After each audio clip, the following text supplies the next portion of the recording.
Shalom adik-adik, apa kabar semuanya? Kakak berharap kalian semua dalam keadaan sehat dan baik ya. Kali ini kakak ditemani oleh Poppy. Shalom Poppy, siap beribadah bersama adik-adik study di rumah masing-masing? Siap kakak. Nah teman-teman, Poppy mau kasih tahu aturan main kita dalam beribadah ya. 1. Berpakaian rapi. 2. Duduk yang rapi. 3. Jangan sambil makan. 4. Jangan sambil main handphone. 5. Ikut berdoa, memuji, menyembah, dan mendengarkan firman Tuhan dengan sungguh-sungguh. Tuhan Yesus pasti memberkati hidup kita. Nah adik-adik, sebelum beribadah kita berdoa terlebih dulu ya. Ayo, lipat tanganmu, tutup matamu, mari kita berdoa. Tuhan Yesus, terima kasih buat hari ini. Kami boleh beribadah, kami boleh berdoa, memuji, menyembah Tuhan, mendengarkan firman-Mu. Tolong setiap kami Tuhan Yesus, kami punya hati yang bersungguh-sungguh dalam beribadah. Karena kami percaya Tuhan Yesus pasti memberkati kami. Terima kasih Tuhan Yesus, pimpin kami dalam beribadah dari awal, pertengahan, sampai akhir. Dan kami percaya Tuhan Yesus hadir, mengurapi kami, memberkati kami semuanya. Terpujilah nama Tuhan Yesus, haleluya, amin. Nah, selamat beribadah, Tuhan Yesus memberkati. Mari teman-teman, kita perkatakan Mazmur 91 dengan hati yang percaya. Mazmur 91, dalam lindungan Allah yang duduk dalam lindungan yang maha tinggi dan bermalam dalam naungan yang maha kuasa, akan berkata kepada Tuhan, tempat perlindunganku dan kubu pertahananku, Allahku yang kupercayai. Sungguh, Dialah yang akan melepaskan engkau dari jerat penangkap burung, dari penyakit sampar yang busuk. Dengan kepaknya, Ia akan melindungi engkau. Di bawah sayapnya, engkau akan berlindung. Kesetiaannya ialah perisai dan pagar tembok. Engkau tak usah takut terhadap kedahsyatan malam, terhadap panah yang terbang di waktu siang, terhadap penyakit sampar yang berjalan di dalam gelap, terhadap penyakit menular yang mengamuk di waktu petang. Walau 1000 orang rebah di sisimu dan 10.000 sebelah kananmu, tetapi itu tidak akan menimpamu. Engkau hanya menontonnya dengan matamu sendiri dan melihat pembalasan terhadap orang-orang fasik. Sebab Tuhan ialah tempat perlindunganmu, yang maha tinggi telah kau buat tempat perteduhanmu. Malapetaka tidak akan menimpa kamu, dan ular tidak akan mendekat kepada kemahmu. Sebab malaikat-malaikatnya akan diperintahkannya kepadamu untuk menjaga engkau di segala jalanmu. Mereka akan menentang engkau di atas tangannya, supaya kakimu jangan teratup kepada batu. Singa dan ular teduh akan kau langkahi. Engkau akan menginjak anak singa dan ular raga. Sungguh hatinya melekat kepadaku. Maka aku akan meluputkannya, aku akan membentenginya sebab ia mengenal namaku. Bila ia berseru kepadaku, aku akan menjawab. Aku akan menyertai dia dalam kesesakan.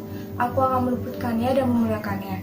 Dengan panjang umur, akan kukenyangkan dia dan akan kuperlihatkan kepadanya keselamatan daripadaku.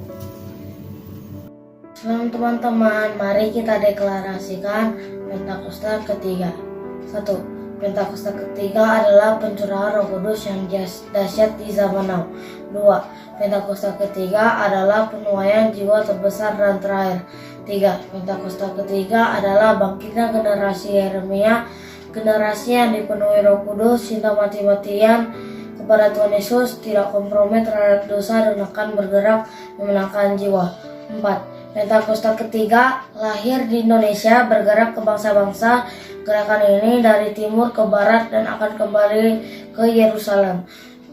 5. Pentakosta ketiga adalah kuasa untuk menyelesaikan amanat agung. Amin. Tuhan Yesus memberkati.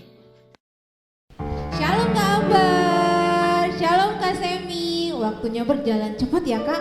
Kita sudah memasuki minggu pertama di bulan Februari 2022. Salam juga Kak Tika, Shalom Kak Semi. Betul sekali Kak, itu sebabnya kita harus lebih sungguh lagi dalam mempersiapkan diri menyambut kedatangan Tuhan Yesus yang kedua kali untuk menjemput kita orang-orang percaya. Oh iya Kak, kita sapa adik-adik yang ada di rumah yuk. Boleh Kak. Shalom adik-adik, Shalom Bapak Kami, Shalom semuanya. Nah, adik-adik sudah siap beribadah kan? Nah, kakak undang bangkit berdiri. Siap menari, melompat, bersorak-sorai buat Tuhan. Kita mau memuji Tuhan dengan nyanyian dan tarian. Nah, benar adik-adik. Mari memuji Tuhan dengan penuh sukacita bersama kakak. Kita nyanyikan lagu bersama-sama ya adik-adik. Ayo semuanya bangkit berdiri, semangat.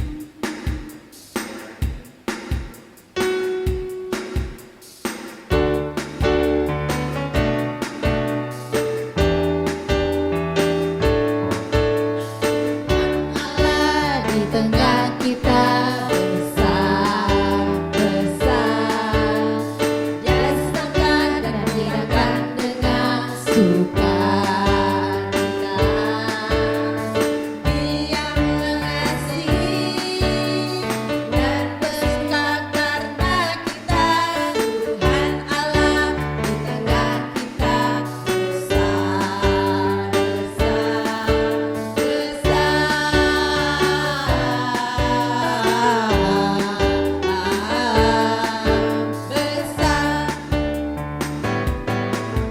Tuhan Allah di tengah kita besar, besar. Dia sangkan dan tirakan dengan sukacita.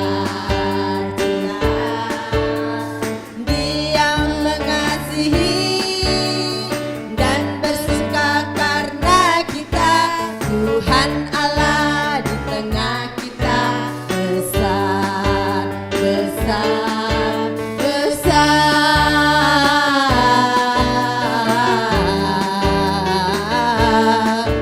Besar sekali lagi ya. Tuhan Allah di tengah kita besar, besar.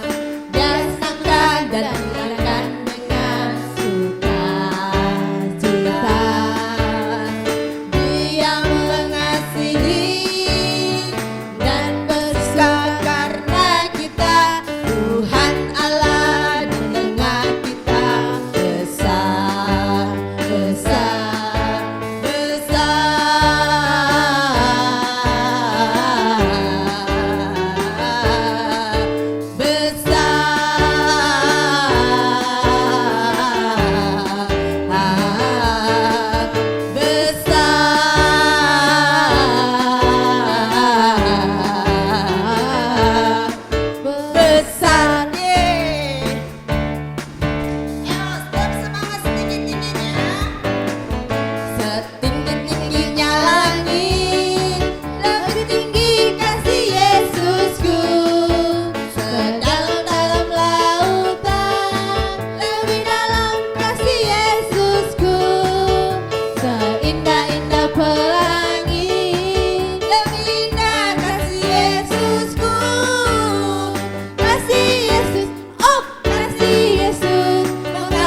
sama-sama ya, Yesus pokok.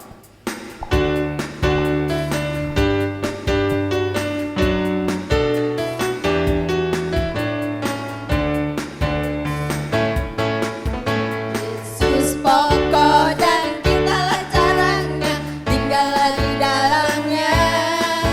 Yesus pokok dan kitalah caranya, tinggallah di dalamnya.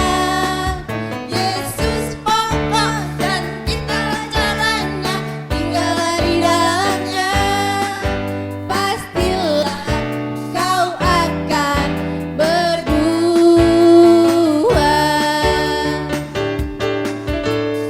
Yesus cintaku, ku cinta kau, kau cinta dia.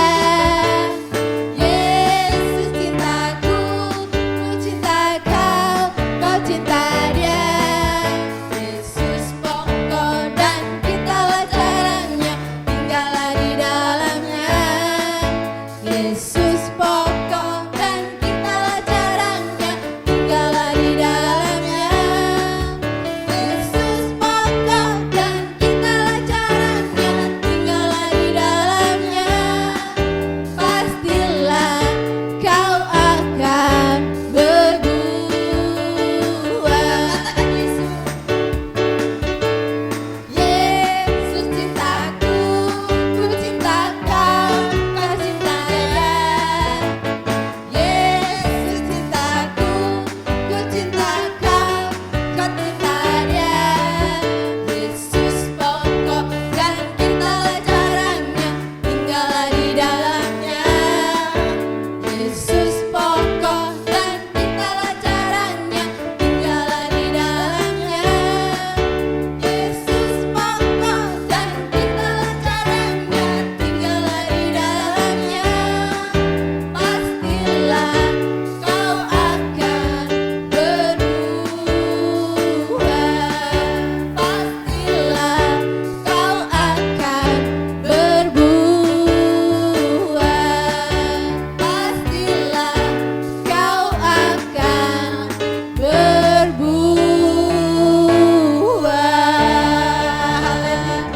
Haleluya. Jangan pernah lelah dan bosan dalam memuji menyembah Tuhan Yesus. Adik-adik harus lebih sungguh-sungguh lagi dalam memuji menyembah Tuhan Yesus sebagai bukti nyata bahwa engkau mengasihi Tuhan Yesus. Nah, adik-adikku yang dikasih oleh Tuhan Yesus, sekarang boleh duduk kembali ya. Sekarang saatnya kakak akan ajak adik-adik semua untuk menyembah Tuhan. Berikan hatimu sikap yang terbaik untuk menyembah Tuhan. Mari nyanyikan lagu ini bersama-sama dengan kakak sebagai kerinduan kita kepada Tuhan.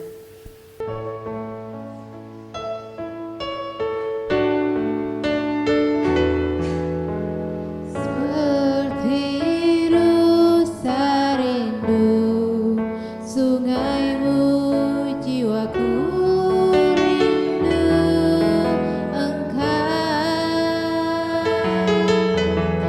Kaulah Tuhan hasrat hatiku,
kasih-Mu melimpah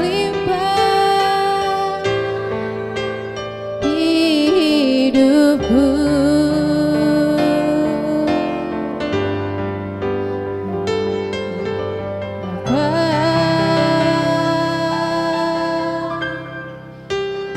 Ku berterima kasih berkat-Mu hari ini yang Kau sediakan bagi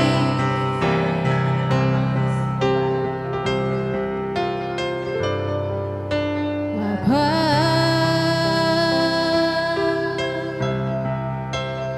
Engkau sungguh baik, kasih-Mu melimpah di hidupku.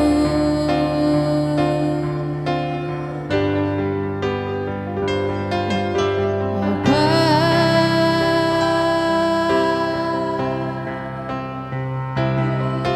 terima kasih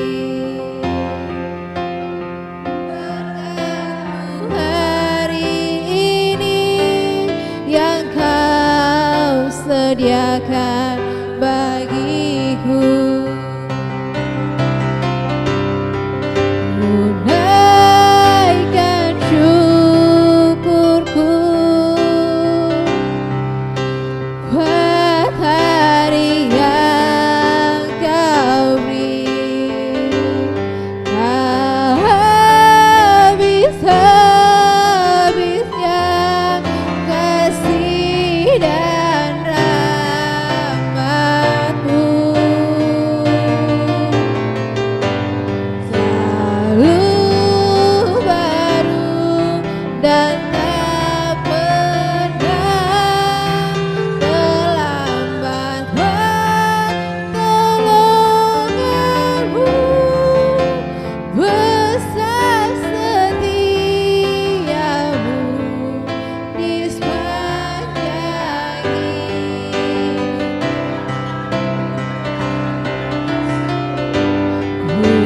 Tunaikan syukurku buat hari yang Kau beri. Tak habis-habisnya kasih dan rahmat-Mu. Selalu baru dan tak pernah terlambat pertolongan-Mu. Besar setia-Mu di sepanjang hidup.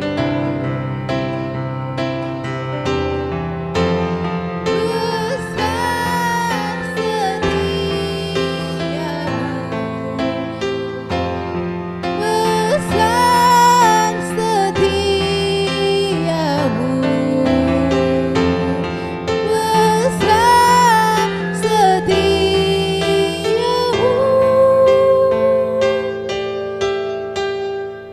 di sepanjang hidupku.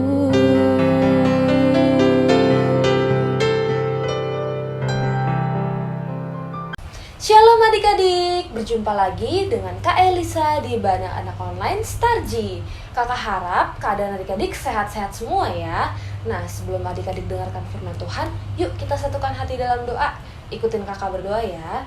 Tuhan Yesus yang baik, saat ini kami mau mendengarkan firman-Mu. Tuhan, ajar kami, pimpin kami, supaya kami boleh mengerti firman-Mu. Dalam nama Tuhan Yesus, haleluya. Amin. Adik-adik masih ingat nggak tahun ini tahun apa?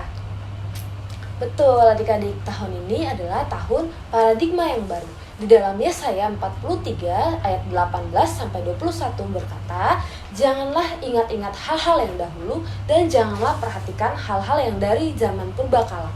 Lihat, aku hendak membuat sesuatu yang baru yang sekarang sudah tumbuh. Belumkah kamu mengetahuinya? Ya, aku hendak membuat jalan di padang gurun dan sungai-sungai di padang belantara. Binatang hutan akan memuliakan aku, serigala dan burung unta, sebab aku telah membuat air memancar di padang gurun dan sungai-sungai di padang belantara untuk memberi minum umat pilihanku, umat yang telah kubentuk bagiku dan memberitakan kemasyuranku." Lalu di Filipi 3 ayat 13-14 berkata, "Saudara-saudara, aku sendiri tidak menganggap bahwa aku telah menangkapnya, tetapi ini yang kulakukan, aku melupakan apa yang telah di belakangku dan mengarahkan diriku kepada apa yang di hadapanku, dan berlari-lari kepada tujuan untuk memperoleh hadiah, yaitu panggilan sorgawi dari Allah dalam Kristus Yesus." Adik-adik, hari ini kakak mau bercerita tentang dibenarkan untuk mendapat otoritas, kisah kemenangan Yesus atas pencobaan. Cerita Alkitab ini kakak ambil dari Matius 3 ayat 13-17, Markus 1 ayat 9-11, dan Lukas 3 ayat 21-22. Tujuannya apa sih adik-adik? Tujuannya supaya adik-adik mengetahui bahwa pada saat kita menerima Roh Kudus, kita diberikan otoritas. Yuk kita belajar bareng-bareng dari kisah ini adik-adik. Nah, jadi waktu itu setelah Tuhan Yesus dibaptis sama siapa? Ada yang masih ingat gak Tuhan Yesus dibaptis sama siapa? Betul adik-adik, Tuhan Yesus dibaptis sama Yohanes Pembaptis. Nah, setelah Yesus ini dibaptis, Tuhan Yesus pergi ke padang gurun, yaitu tanah yang liar dan tandus. Di sana Tuhan tinggal selama 40 hari. Dia berdoa, berpuasa, dan mempersiapkan pelayanannya adik-adik. Hutan belantara ini tempat yang sangat tandus adik-adik. Nggak ada yang tinggal di sana. Bahkan nggak ada nih yang lalu lalang berpergian ke sana kemari di padang belantara ini adik-adik. Dan di sini adik-adik, Tuhan Yesus dicobai. Tuhan hadapin banyak ujian, tetapi bangkit dengan penuh kemenangan.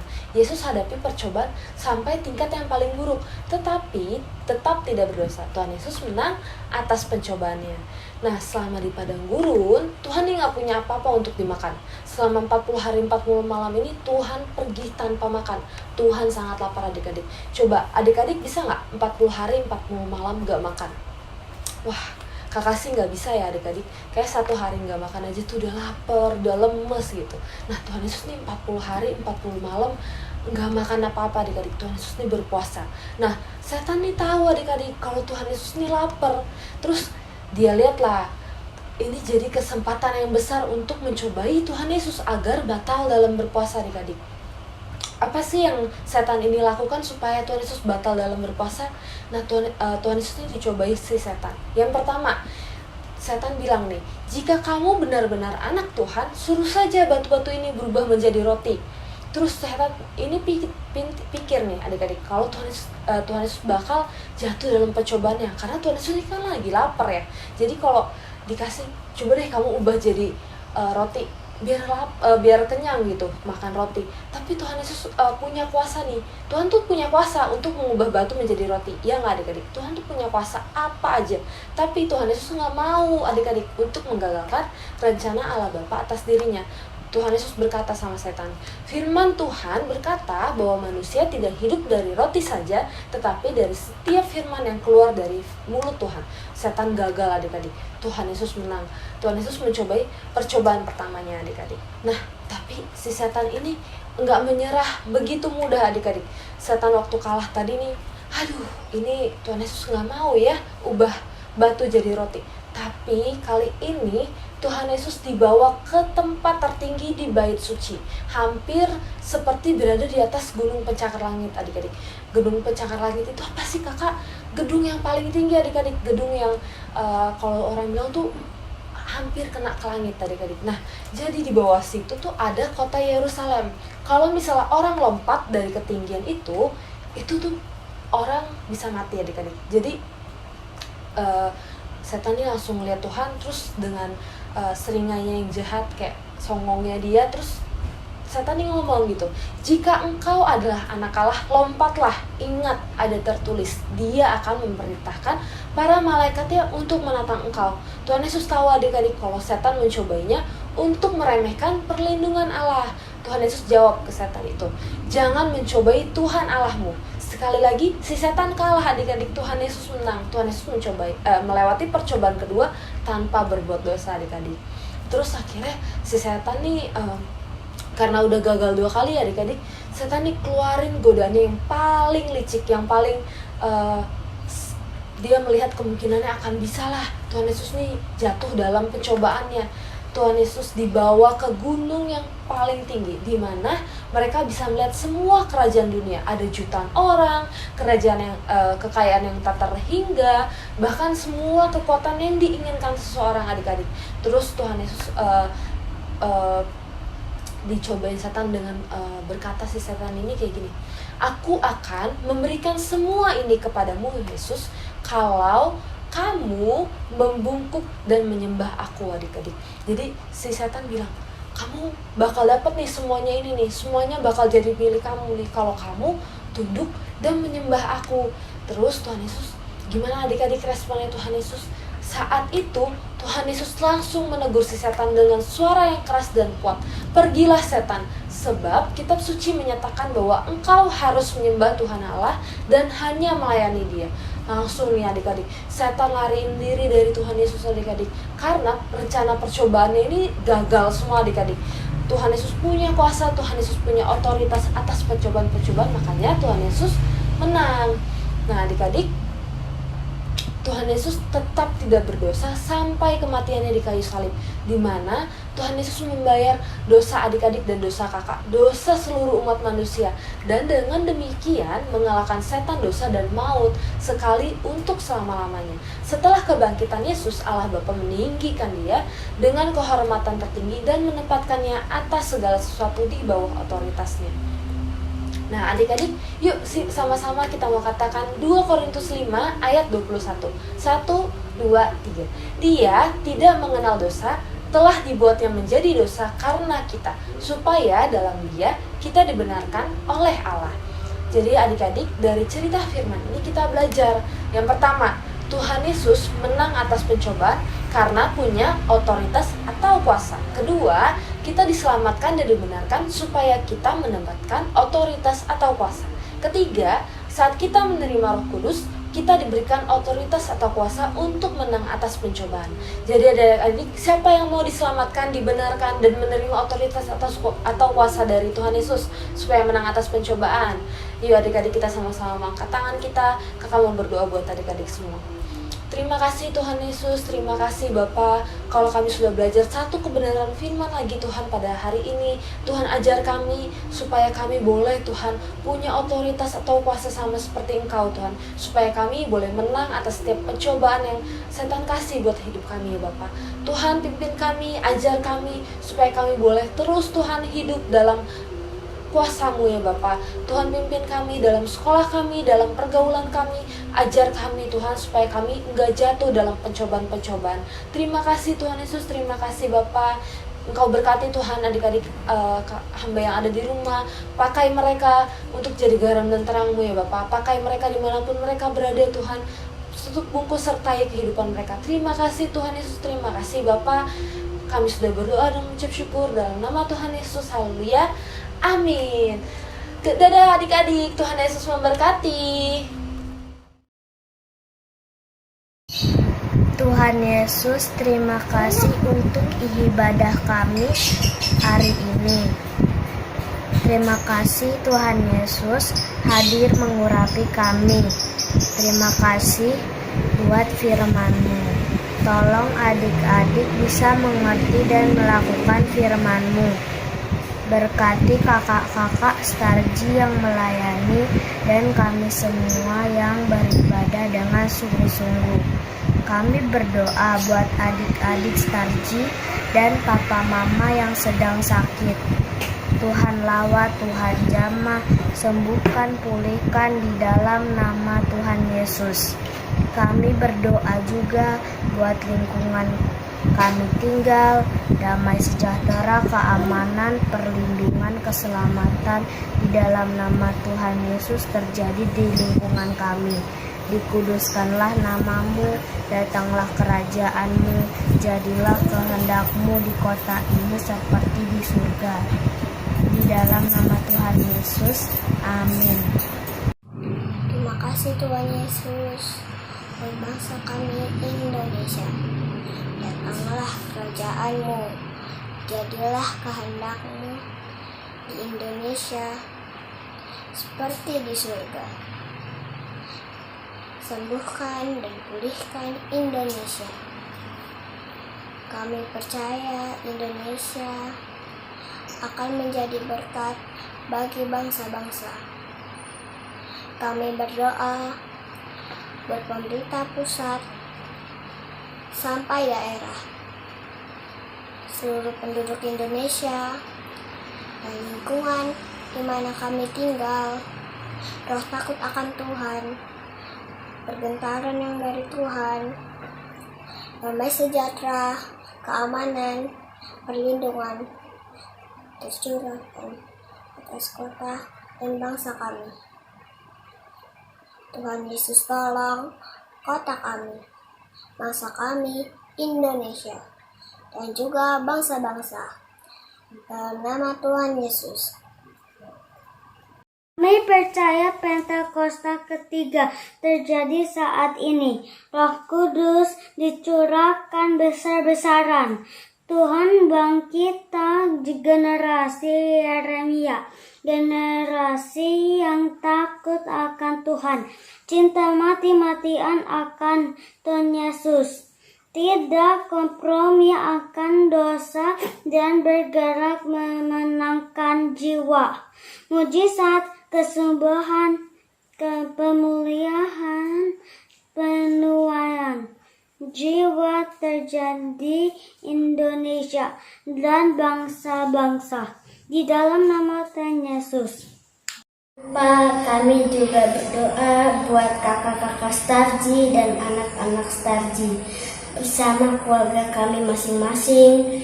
Kami semua aman dalam perlindungan Tuhan. Tuhan memberikan kesehatan, kekuatan, hati yang terus melekat dengan Tuhan. Kami percaya penyertaan, perlindungan, pembelaan Tuhan Yesus sempurna. Di dalam nama Tuhan Yesus, amin. Mari anak-anak Star Generation, angkat tanganmu. Mari Om Rudi akan berdoa saat ini. Tuhan, terima kasih buat segala kebaikan Tuhan. Saat ini Om Rudi berdoa buat anak-anak Star Generation, anak-anak yang sekolah minggu di GBI Metro Permata. Mulai dari yang paling muda, yang masih bayi, sampai anak-anak yang sudah sekolah. Tuhan, Kau memberkati mereka, mengurapi mereka Tuhan, memberkati satu demi satu. Tuhan, tolong setiap anak-anak ini Tuhan. Mereka menjadi anak-anak yang cerdas, mereka menjadi anak-anak yang mengasihi orang tua, mereka menjadi anak-anak yang mengasihi saudara-saudaranya, tekun berdoa dan membaca Alkitab. Tuhan, tolong anak-anak ini Bapa, dalam sekolah mereka, beri hikmat, dan juga Tuhan kelanjutan sekolah mereka, biar mereka mendapatkan sekolah-sekolah yang terbaik di dalam negeri, di luar negeri. Berkati setiap orang tua, berkati juga setiap pekerjaan orang tua, berkati setiap guru-guru sekolah minggu, pekerjaannya, kuliahnya, Tuhan yang menolong memberkati. Terpujilah nama Tuhan, di dalam nama Tuhan Yesus Kristus kami berdoa. Haleluya, mari sama-sama katakan, amin.